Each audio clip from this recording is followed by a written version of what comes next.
Oh, buat Mas Gibran.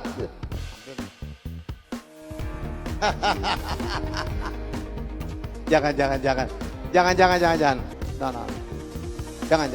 Momen Gibran Raka Buming menolak saat akan dipakaikan jaket PSI di acara Kopdarnas. Acara Kopi Darat Nasional atau Kopdarnas Partai Solidaritas Indonesia (PSI) diwarnai momen unik yang melibatkan Wali Kota Solo Gibran Raka Buming Raka. Momen unik itu terjadi menjelang akhir acara ketika Gibran selesai menjadi narasumber undangan kegiatan Kopdarnas PSI yang digelar di Tenis Indoor Senayan, Jakarta pada Selasa 22 Agustus 2023 malam. Selepas Gibran menjadi narasumber, politikus muda PDIP itu berjalan ke arah depan panggung untuk menyapa sejumlah kader PSI. Beberapa saat setelahnya datang seorang kader PSI membawa jaket partainya untuk dipakaikan kepada Gibran.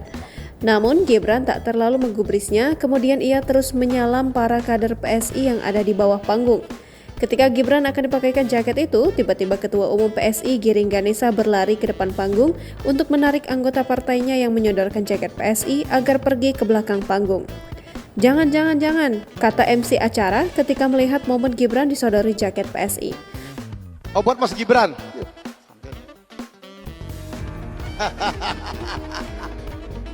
Jangan.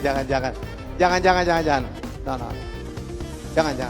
Setelahnya, anggota PSI yang membawa jaket itu langsung pergi ke belakang bersama Giring. Kemudian Gibran masih lanjut berbincang dan menyapa para kader PSI dari atas panggung. Tampak juga Gibran berfoto bersama serta membagikan bingkisan berupa kaos serta buku kepada kader-kader PSI yang ada di lokasi. Dalam kejadian itu, Ketua Dewan Pembina Partai Solidaritas Indonesia Grace Natali menyebut Gibran cocok bergabung ke PSI. Sebagaimana diketahui, PSI diidentikan oleh beberapa kalangan sebagai partai yang banyak diisi oleh anak-anak. Grace awalnya mengatakan Gibran sebagai anak muda berhasil membuat kota Solo menjadi kota yang keren. Lanjut Grace, di samping itu putra Presiden Joko Widodo itu tetap bisa membuat Solo menjadi kota yang melayani kebutuhan masyarakat. Sementara itu, dalam diskusi acara PSI, Gibran mengucapkan terima kasih kepada PSI karena sudah mengundangnya menjadi tamu dan narasumber. Di situ, dia juga menyatakan bahwa partainya PDIP juga memiliki kader-kader muda yang bagus. Oh, buat Mas Gibran.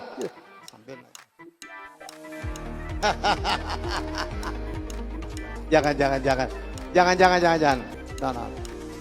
Jangan.